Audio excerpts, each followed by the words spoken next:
Hey everybody, this is Casey July from the July Studio, and coming to you today. I know I haven't been posting new videos as much. I have been working a part-time retail job, and I'm going to be working really hard to start making my videos again on a more consistent schedule.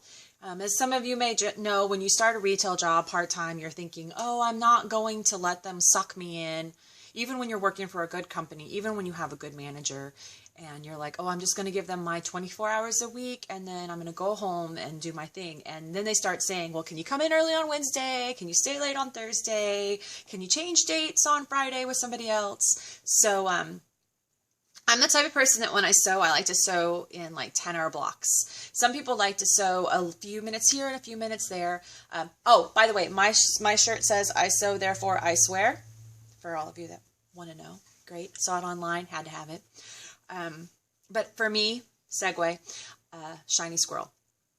I like to sew in big blocks, so it works really well for me to work long shifts at my job and have like 2 or 3 days at a time off at home to be able to sew.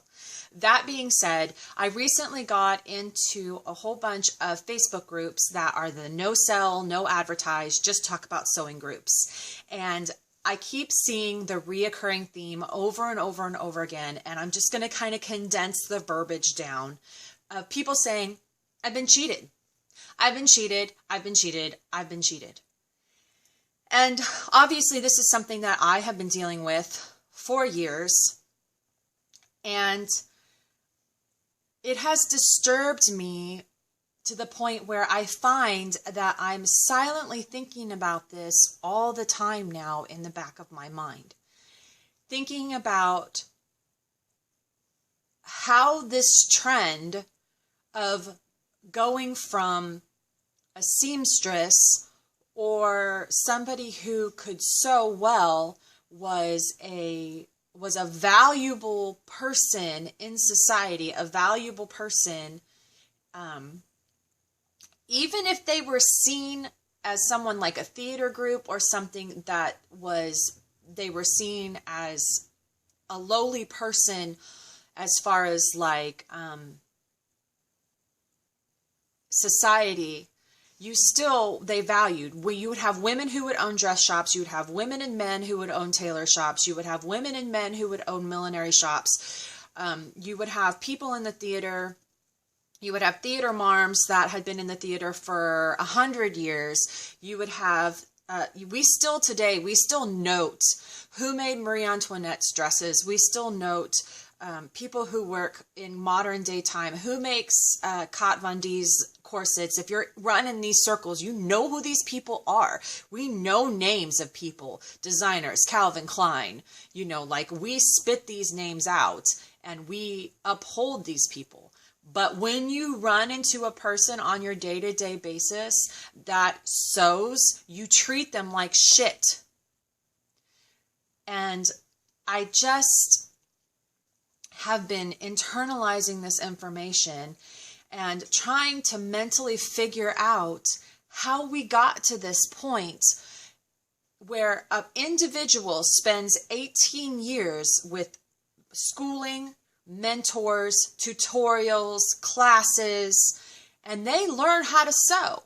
Like, really sew. Like, age-old techniques. And then somebody else says, you have no worth, you have no value, I'm going to cheat you.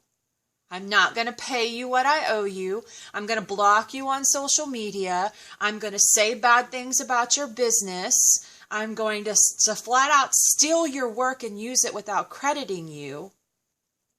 And even though I am aware that this happens in the artistic circles over and over and over again, I'm just curious how we got to this point.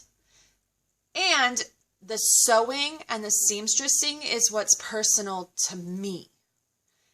How can I buy materials, spend hours and hours sewing, offer my item to a person, contract myself to a photographer or a company, and then have them turn around and tell me that me, the person, is not valid. They love the dress. They love the clothes. They love the cosplay. They love my work. But I am not valid. I want to interject that I'm not perfect. I don't run my business perfectly.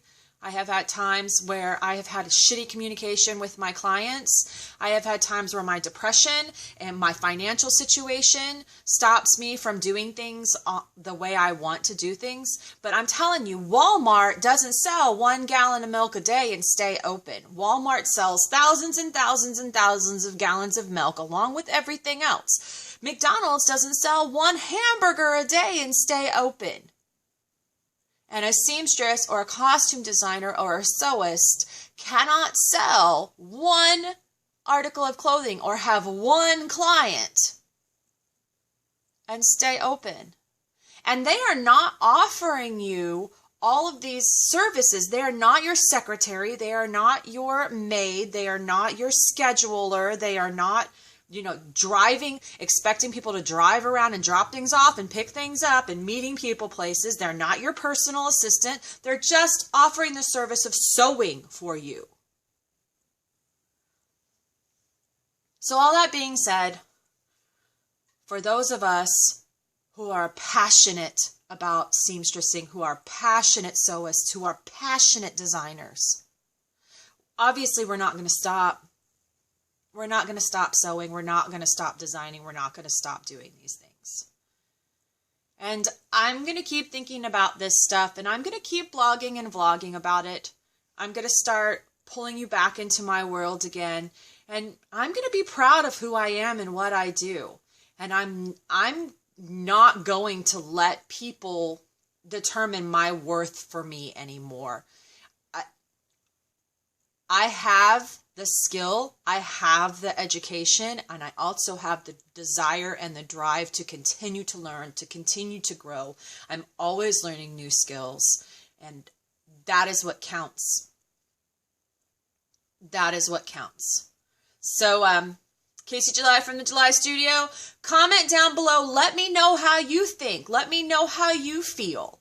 Let me know what you've done in the past or what people have done to you that has really hurt you. And let's see if we can't form some kind of idea about what we can do and go forward from here. If you have ideas about what you'd like for me to make videos about, if you want me to just keep talking about the weird and exciting things that happen to me every day, let me know. And as I always say, take care of yourself. And I'll see you again soon. Bye.